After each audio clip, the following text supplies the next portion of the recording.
ನಿಂತ್ಕೋ ಏ ನೇಮ ಮಾತಾಡೋ ನಿಮ್ಗೆಲ್ಲ ಉಳ್ಕ ಸಾಯ್ತಿದ್ದೀರಿ ನೀವು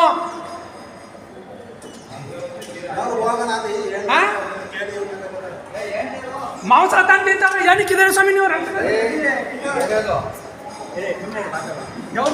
ಮಾಂಸ ತಂತಿದ್ದಾರೋ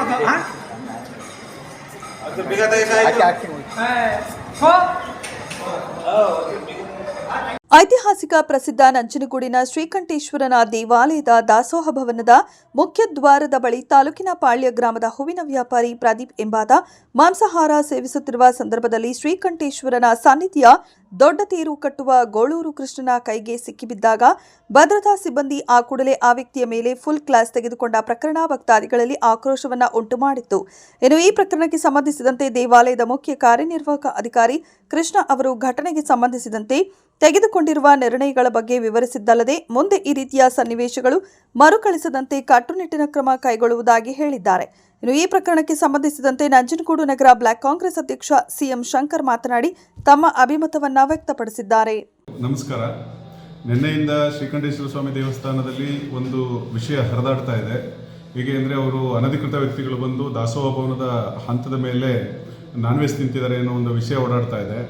ಆದರೆ ಅದನ್ನು ನಿನ್ನೆ ಸಾಯಂಕಾಲ ನನ್ನ ಗಮನಕ್ಕೆ ಬಂದ ತಕ್ಷಣ ಕೂಡಲೇ ನಾನು ಸ್ಥಳೀಯ ಪೊಲೀಸ್ ಠಾಣೆಗೆ ದೂರನ್ನು ದಾಖಲಿಸಿ ಆ ದಾಸೋಹ ಭವನದಲ್ಲಿ ನಿಯೋಜಿಸಲ್ಪಟ್ಟಂತಹ ಸಿಬ್ಬಂದಿಗಳಿಗೆ ನೋಟಿಸನ್ನು ಜಾರಿ ಮಾಡಿದ್ದೇನೆ. ಹೀಗಾಗಿ ಅದಲ್ಲದೆ ಈಗ ಯಾರು ಆ ಕೃತ್ಯದಲ್ಲಿ ಭಾಗವಹಿಸಿದ್ದ ಅನ್ನೋ ವಿಚಾರ ನನಗೆ ತಿಳಿದ ತಕ್ಷಣ ಆ ವ್ಯಕ್ತಿಯನ್ನು ಈ ದಿನ ಪೊಲೀಸ್ನವರ ವಶಕ್ಕೆ ನೀಡಲಾಗಿದೆ. ಆ ವ್ಯಕ್ತಿ ಪ್ರದೀಪ್ ಅನ್ನೋ ವ್ಯಕ್ತಿಯನ್ನು ಪೊಲೀಸ್ನವರ ವಶಕ್ಕೆ ನೀಡಲಾಗಿದೆ.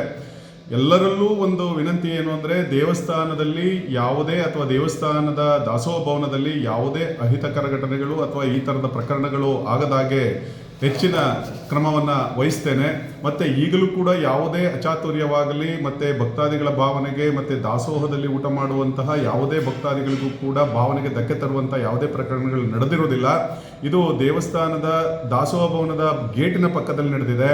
ಆ ವ್ಯಕ್ತಿಯನ್ನು ಈಗ ಆಲ್ರೆಡಿ ಪೊಲೀಸ್ನವರಿಗೆ ಹಸ್ತಾಂತರಿಸಿರೋದ್ರಿಂದ ಇನ್ನು ಮುಂದೆ ಈ ಥರದ ಘಟನೆಗಳು ನಡೀದೇ ಇರುವ ಹಾಗೆ ಮುಂಜಾಗ್ರತಾ ಕ್ರಮವಾಗಿ ನಾನು ಕ್ರಮ ತಗೊಳ್ತೇನೆ ಅನ್ನೋ ಮಾಹಿತಿಯನ್ನು ಎಲ್ಲ ಸರ್ವ ಭಕ್ತರಲ್ಲೂ ವಿನಂತಿಸ್ತೇನೆ. ಮೊನ್ನೆ ನಂಜನಗೂಡು ಶ್ರೀಕಂಠೇಶ್ವರ ದೇವಸ್ಥಾನದಲ್ಲಿ ಮಾಂಸಾಹಾರ ಸೇವಿಸಿದೆ ಅಂತ ಇದು ಬಂದಿತ್ತು, ಅದರ ಬಗ್ಗೆ ನೀವೇನು ಹೇಳ್ತೀರಾ? ಇಲ್ಲ, ಈಗ ಅದು ಆಲ್ರೆಡಿ ನಿನ್ನೆಯಿಂದ ಪಬ್ಲಿಕ್ಕಾಗಿ ಎಲ್ಲ ಕೂಡ ಪ್ರಚಾರ ಆಗಿದೆ. ಅದನ್ನು ನಾನು ಕೂಡ ನಾವು ಇಒ ಸಾಹೇಬ್ರಿಗೆ ನಾನು ಫೋನ್ ಮಾಡಿ ವಿಚಾರ ಮಾಡಿದೆ. ಅವರು ಕೂಡ ಸಂಪರ್ಕಿಸಿದೆ, ಏನು ಈ ಥರ ನಡೀತಾ ಇದೆಯಲ್ಲ ಏನೋ ಅದು ಅಂತೇನೆ. ಇಲ್ಲ, ಅದು ಯಾರೋ ಅನಾಮಿಕ ವ್ಯಕ್ತಿ, ಇಲ್ಲಿಯ ದೇವಸ್ಥಾನದ ಯಾವುದೇ ಸ್ಟಾಫ್ ಆಗಲಿ ಸಿಬ್ಬಂದಿ ವರ್ಗ ಅಲ್ಲ, ಅದು ಒಬ್ಬ ಅನಾಮಿಕ ವ್ಯಕ್ತಿ ಇಲ್ಲಿ ಬಂದು ಮಾಡಿರೋದು ಗೊತ್ತಾಗಿದೆ. ಈಗಾಗಲೇ ಅದನ್ನು ನಾನು ಪೊಲೀಸ್ಗೆ ಕಂಪ್ಲೇಂಟ್ ಕೊಟ್ಟು ಆ ವ್ಯಕ್ತಿನೂ ಕೂಡ ಹಸ್ತಾಂತರ ಮಾಡಿ ಅವ್ರ ಮೇಲೆ ಕ್ರಮ ತಗೊಂಡಿದ್ದೀವಿ ಅಂತ ಹೇಳಿದರು. ಇದ್ರ ಬಗ್ಗೆ ಈಗಾಗಲೇ ಶಾಸಕರಿಗೂ ಕೂಡ ಫೋನ್ ಮಾಡಿ ಅದನ್ನ ಸ್ಟ್ರಿಕ್ಟಾಗಿ ಅವ್ರ ಮೇಲೆ ಕ್ರಮ ವಹಿಸಿ ಅಂತ ಹೇಳಿದ್ದಾರೆ. ಈ ನಂಜನಗೂಡು ಒಂದು ಭಕ್ತಿ ಪರಂಪರೆ ವೈಭವವನ್ನು ಹೊಂದಿರುವಂಥ ದಕ್ಷಿಣ ಕಾಶಿ ಕ್ಷೇತ್ರ. ಇಲ್ಲಿ ಯಾವುದೇ ಕಾರಣಕ್ಕೂ ಈ ಥರ ಅಪಪ್ರಚಾರ ನಡೀಬಾರ್ದು. ಇಲ್ಲಿ ಜನಕ್ಕೆ ಇಲ್ಲಿ ದೇವಸ್ಥಾನ ಬಗ್ಗೆ ತುಂಬ ಧಾರ್ಮಿಕ ಒಂದು ಭಾವನೆ ಇದೆ. ಆ ಒಂದು ಅವರ ಭಾವನೆಗೆ ಧಕ್ಕೆ ತರಬಾರ್ದು ಅಂತೇಳಿ ನಾವು ಕೂಡ ಮಾತಾಡಿದ್ದೀವಿ.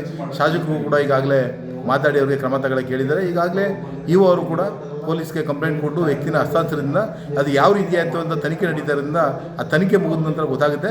ಮುಂದೆ ಈ ರೀತಿ ಆಗಬಾರ್ದಂಗೆ ಕ್ರಮ ವಹಿಸಬೇಕು ಅಂತ ಕೇಳ್ಕೊತಾ ಇದ್ದೀವಿ. ನಾವು ಜನಕ್ಕೂ ಕೂಡ, ನಾವು ಭಕ್ತಾದಿಗಳು ಕೂಡ ಕೇಳ್ಕೊಳ್ಳೋದು, ಯಾವುದೇ ರೀತಿ ಈ ರೀತಿ ಒಂದು ಶ್ರೀಕಂಠಪ್ಪನ ಒಂದು ಸನ್ನಿಧಿನಲ್ಲಿ ದಯವಿಟ್ಟು ಈ ಥರ ಒಂದು ಜನಗಳ ಭಾವನೆಗೆ ಧಕ್ಕೆ ತರಂತ ಕೆಲಸ ಮಾಡಬೇಡಿ ಅಂತ ಕೇಳ್ಕೊತಾ ಇದ್ದೀನಿ. ನಮಸ್ಕಾರ. ನಾನು CM ಶಂಕರ್ ಅಂತ, ಬ್ಲಾಕ್ ಕಾಂಗ್ರೆಸ್ ಅಧ್ಯಕ್ಷರು, ನಂಜನಗೂಡು.